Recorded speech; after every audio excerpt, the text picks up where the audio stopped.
Hello student, good morning. जय Shri Krishna, Radhe Radhe. I hope सभी अच्छे एवं स्वस्थ होंगे। हम आपके लिए बोर्ड एग्ज़ाम की दृष्टि से ऑब्जेक्टिव सीरीज़ या एमसीक्यू सीरीज़ लाए हैं, जो आपकी बोर्ड एग्ज़ाम में एक बूस्टर का काम करेगी। यह series MCQ series board booster exam 2024 के लिए एक रामबाण साबित होगी। यदि आप इन सभी क्वेश्चनों को हल करते हैं तो आपके बोर्ड एग्ज़ाम में 20 नंबर पक्के हो जाते हैं।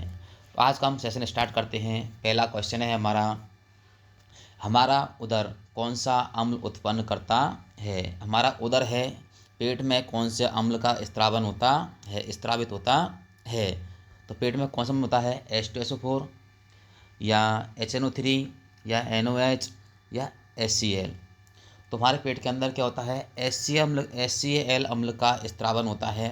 इसे कहते हैं हाइड्रोक्लोरिक अम्ल कहते हैं। जिसे क्या कहते हैं, हाइड्रोक्लोरिक अम्ल कहते हैं, जो हमारे अमाशय में जठरीय ग्रंथि स्त्रावित करती हैं। जो क्या करती हैं, जो हमारे भोजन को अम्लीय माध्यम प्रदान करती हैं, जिससे हमारा भोजन आसानी से पच जाता है। सेकंड क्वेश्चन है, सेकंड को दांत साफ करने के लिए प्रयुक्त टूथपेस्ट की प्रकृति किस प्रकार की होती है। जो हमारे क्या होता है, टूथपेस्ट होता है, उसकी प्रकृति क्षारीय, अम्लीय, उदासीन या संक्षारीय होती है। तो उसकी प्रकृति होती है क्षारीय प्रकृति। किस होती है, क्षारीय प्रकृति का होता है टूथपेस्ट, जो हमारे क्या करता है, दांतों की सफाई के लिए जरूरी है। नेक्स्ट क्वेश्चन है, पीने के पानी को जीवाणुओं से मुक्त कराने के लिए निम्न में से किसका उपयोग किया जाता है। बेकिंग सोडा, ब्रंजक चूर्ण, धावन सोडा या धोने का सोडा, उपरोक्त में से कोई नहीं। तो इसका करेक्ट आंसर होगा ब्रंजक चूर्ण या ब्लीचिंग पाउडर। तो हम क्या करते हैं, जो क्या होता है अशुद्ध क्या होता है, पानी होता है, उसमें कोई सूक्ष्म जीव होते हैं, उनको नष्ट करने के लिए हम ब्रंजक चूर्ण का उपयोग करते हैं। नेक्स्ट क्वेश्चन, चौथा क्वेश्चन है, शुद्ध जल का पीएच मान क्या होता है। 9, 7, 5, 3। तो शुद्ध जल का पीएच मान क्या होता है, 7 होता है। 7 क्या होता है, यदि 9 होगा तो जल क्षारीय हो जाएगा, 5 होगा जल क्या हो जाएगा, अम्लीय हो जाएगा, 3 पे भी और अधिक अम्लीय हो जाएगा। तो शुद्ध जल का पीएच मान कितना होता है, 7 होता है। पांचवा क्वेश्चन है, हमारे रुधिर की प्रकृति होती है अम्लीय, क्षारीय, उदासीन या कुछ नहीं। तो क्या होगा, तो हमारे रुधिर की प्रकृति होती है, इसका करेक्ट आंसर है बी, क्षारीय प्रकृति होती है। नेक्स्ट क्वेश्चन है, अधातुओं के ऑक्साइड की प्रकृति होती है क्षारीय, अम्लीय, उदासीन और अक्रिय, मतलब कोई किसी प्रकार की नहीं। तो अधातुओं के ऑक्साइड होते हैं, उनकी प्रकृति क्या होती है, अम्लीय प्रकृति होती है। सातवां क्वेश्चन देखो, सांद्र H2SO4 को जल में मिलाने पर, सांद्र H2SO4 सांद्र सल्फ्यूरिक अम्ल को जल में मिलाने पर क्या होता है, ऊष्मा अवशोषित होती है, ऊष्मा उत्सर्जित होती है, कोई परिवर्तन नहीं होता है, विलयन गाढ़ा हो जाता है। तो इसका करेक्ट आंसर होगा ऊष्मा उत्सर्जित होती है। जब हम क्या सल्फ्यूरिक अम्ल को जल में मिलाते हैं तो क्या निकलती है, हीट निकलती है। क्या निकलेगी, हीट। मतलब हीट क्या होगी, एक ऊष्मा उत्सर्जित होती है। आठवां क्वेश्चन, बेकिंग सोडा को गर्म करने पर बना यौगिक है Na, यह है सोडियम नाइट्रेट है, सोडियम कार्बोनेट और क्या है, अमोनियम क्लोराइड और क्या है, ब्रंजक चूर्ण या ब्लीचिंग पाउडर। तो इसका क्या होगा, हम बेकिंग सोडा को, खाने के सोडा को गर्म करते हैं तो क्या बनता है, इसका करेक्ट आंसर होगा Na2CO3, Na2CO3 बनता है। तो ये क्या है, ये किसका सूत्र है, धावन सोडा का सूत्र है। हम बेकिंग सोडा को गर्म करने पर क्या बनता है, धावन सोडा प्राप्त होता है। नेक्स्ट क्वेश्चन है, तनु सल्फ्यूरिक अम्ल की क्रिया निम्न में से किससे कराने पर हाइड्रोजन गैस निकलती है। तनु सल्फ्यूरिक अम्ल है, तनु H2SO4 अम्ल की क्रिया इनमें किस धातु के साथ कराई जाए जिससे गैस निकलती है, जिंक, मैग्नीशियम, आयरन। तो ये तीनों धातु हैं, उपरोक्त से इसका सभी आंसर होगा, उपरोक्त सभी होगा। जिंक के साथ कराने पर भी क्या निकलती है, गैस निकलती है, हाइड्रोजन गैस निकलती है। मैग्नीशियम के साथ कराने पर हाइड्रोजन गैस निकलती है, और आयरन के साथ कराने पर भी क्या निकलती है, हाइड्रोजन गैस निकलती है। नेक्स्ट क्वेश्चन है हमारा 10वां क्वेश्चन है, ताजे दूध का पीएच मान 6 होता है। जब दूध दही में बदलता है तो पीएच का मान क्या होगा।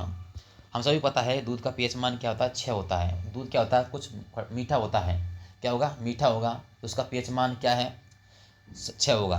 उसका पीएच मान क्या होता है, 6 होता है। यदि अब दूध से दही बनेगा तो दही कैसा होता है, खट्टा होता है, खट्टा होगा तो पीएच मान क्या होगा, उसका कम होगा। सात सात होगा, सात छः से कम होगा, सात से अधिक होगा, अपरिवर्तित रहेगा, मतलब कोई परिवर्तन नहीं होगा।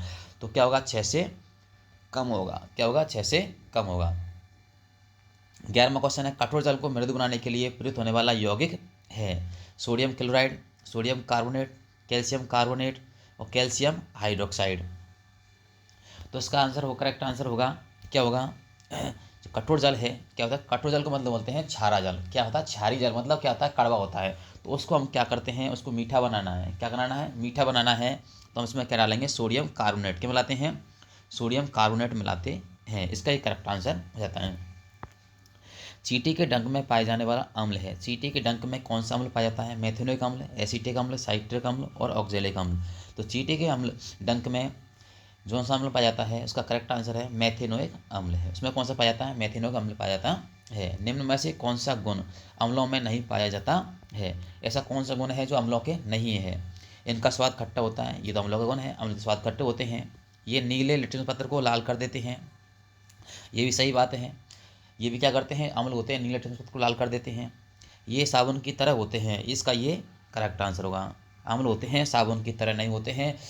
क्या होते हैं, और इनका पीएच मान 7 से कम होता है। अम्लों का पीएच मान भी 7 से कम होता है। तो इसका 13वें क्वेश्चन का करेक्ट आंसर होगा बी। ये साबुन की तरह नहीं होते। साबुन की तरह तो कौन होते हैं, क्षार होते हैं।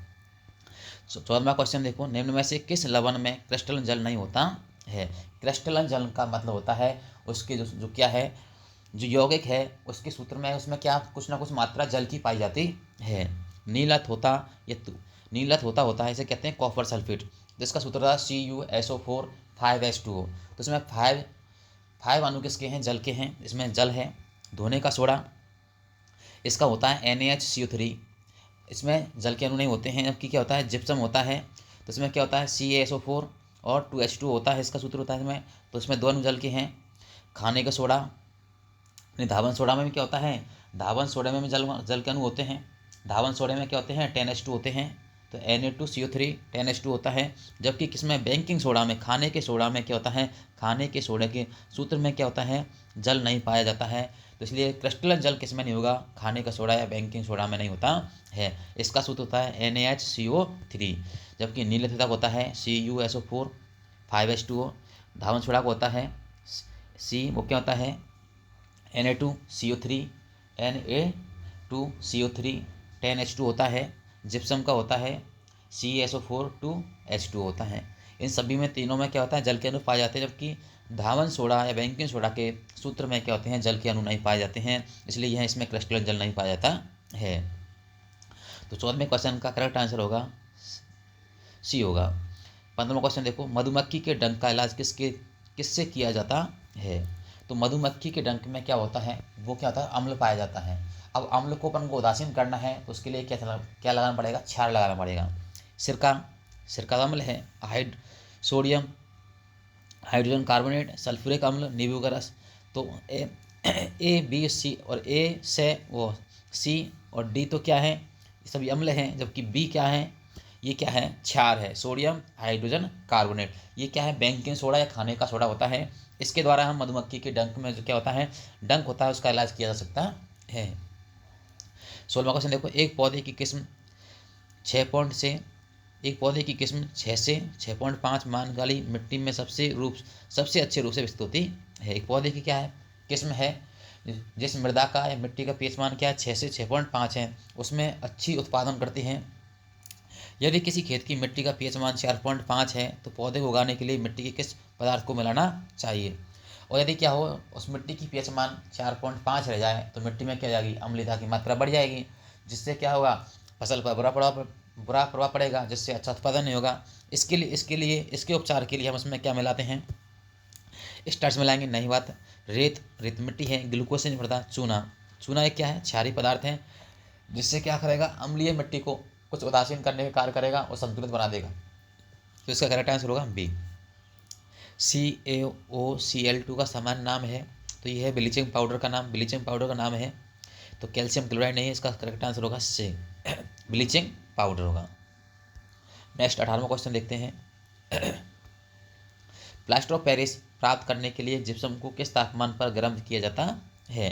100 केल्विन ताप पर, 273 केल्विन ताप पर, 300 केल्विन ताप पर, 373 केल्विन ताप पर। इसका करेक्ट आंसर होगा डी, 373 केल्विन ताप पर। निम्न में से कौन अपच की दवा है? अपच हमारे पेट में क्या आती है? अपच हो जाती है। अपच से क्या होता है?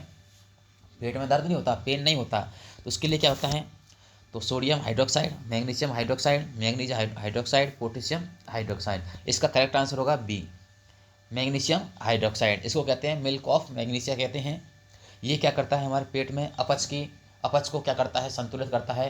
यदि हमारे में क्या आती है? अधिक खाने से हमारे पेट है हमारे शरीर के अंदर, अत्यधिक अम्ल के स्त्रावन से क्या होता है?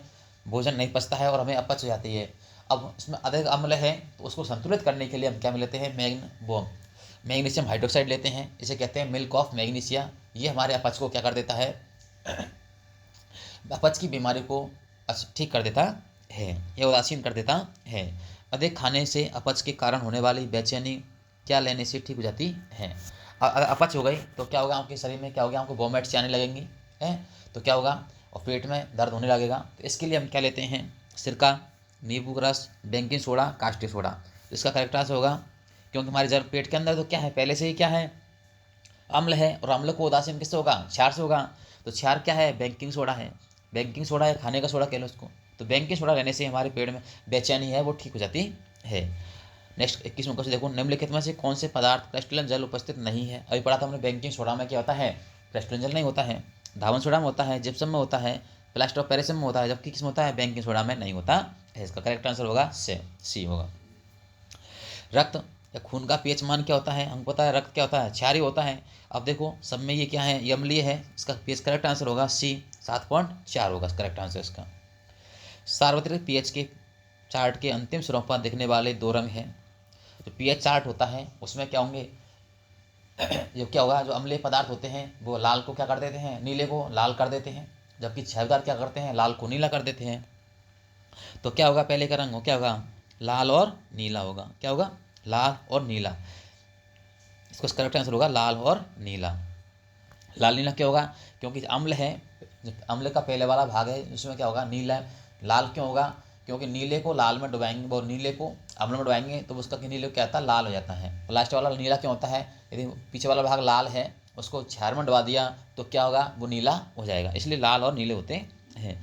पीएच स्केल में पी सूचक पुषांश जो एक जर्मन शब्द इसका अर्थ होता है। पी का मतलब पावर या होता है शक्ति। इसका करेक्ट आंसर होगा बी होगा।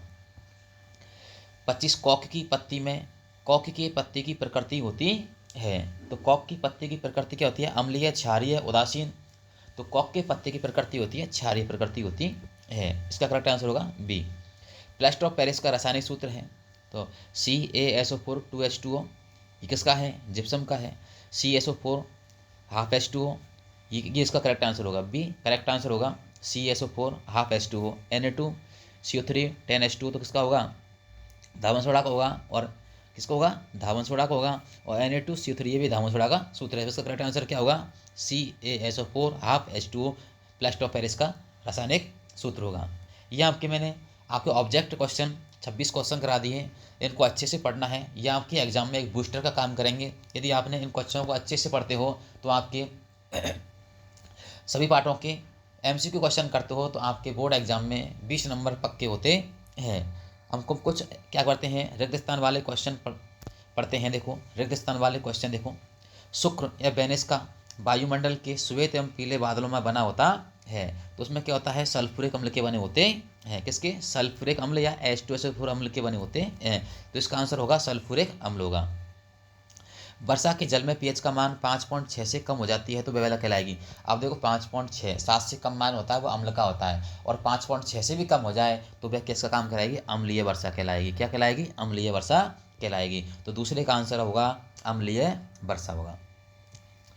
रसोई घर में स्वादिष्ट खस्ता पकौड़े बनाने के लिए किसका उपयोग किया जाता है? यह आप सभी पता है। हम घरों में किसका प्रयोग करते हैं? खाने का सोडा या बेकिंग सोडा का प्रयोग करते हैं। तो तीसरे का आंसर आएगा बेकिंग सोडा या खाने का सोडा। बेकिंग पाउडर बनाने में baking soda, sodium hydrogen carbonate जैसे एवं टार्टरिक अम्ल जैसे एक मंद खाद्य अम्ल का उपयोग करते हैं। तो क्या करते हैं हम? बेकिंग पाउडर बनाने के लिए हम क्या करते हैं? टार्टरिक अम्ल का उपयोग करते हैं। इसका राइट आंसर होगा टार्टरिक अम्ल। जिप्सम का रासायनिक सूत्र है तो जिप्सम का क्या आएगा CaSO4, CaSO4 हो जाएगा और 0.2H2O, तो CaSO4 0.2H2O हो जाएगा। इसका आंसर यहाँ पे भी है। डॉक्टर टूटी हड्डियों को सही जगह पर स्थिर रखने के लिए क्या करता है? प्लास्टर ऑफ पेरिस का उपयोग करता है। किसका? प्लास्टर ऑफ पेरिस का उपयोग करता है। इसका करेक्ट आंसर होगा प्लास्टर ऑफ पेरिस। लवण के एक सूत्र इकाई में जल के निश्चित अणुओं की संख्या को क्या कहते हैं? क्रिस्टलन कहते हैं। क्रिस्टलन का जल कहते हैं। कोई सूत्र है, क्या है? कोई लवण है, लवण सूत्र है, उसमें यदि जल की कुछ मात्रा है तो वो क्या कहलाए? क्रिस्टलन जल कहलाता है। सोडा अम्ल अग्निशामक में, सोडा अम्ल अग्निशामक में अग्नि बेकिंग सोडा का उपयोग किया जाता है। किसका? सोडा अम्ल में अपन देखा सोडापन, सोडा जल पीते हैं ना, सोडा वाटर पीते हैं, उसमें क्या होता है? बेकिंग सोडा का उपयोग किया जाता है। सिरका में उपस्थित अम्ल का रासायनिक सूत्र होता है। सिरका में क्या होता है? उपस्थित अम्ल होता है, तो उसका रासायनिक नाम क्या होता है? उसका रासायनिक नाम होता है एसिटिक अम्ल। क्या होता है? एसिटिक अम्ल होता है, और इसका सूत्र होता है CH3COOH होता है। यह आपके 25-26 क्वेश्चन तो अपने ऑब्जेक्ट क्वेश्चन करे थे, और 10 क्वेश्चन करे हमने किसके? रिक्त स्थान वाले क्वेश्चन करे हैं। ये आपके कंप्लीट 35-36 क्वेश्चन हो गए। यदि आप इन क्वेश्चनों को अच्छी तरह पढ़ते हैं और अच्छी तरह समझ के इन क्वेश्चनों को याद करते हैं तो आपके बोर्ड एग्जाम में 20 नंबर पक्के हैं, और आपका आने वाला उसमें एग्जाम, बोर्ड एग्जाम में, और आप अच्छे नंबर से पास हो गए। तो इस तरह इन क्वेश्चनों को लगातार इस सीरीज के माध्यम से आप देखते रहें, जो आपके बोर्ड एग्जाम में एक रामबाण साबित होगी, और आपके इन क्वेश्चनों के माध्यम से बोर्ड एग्जाम में आपके 20 नंबर पक्के हो जाएंगे, और आपकी क्या होगा? परसेंट में भी आपको क्या होगा? इम्प्रूव होगा। थैंक यू, धन्यवाद।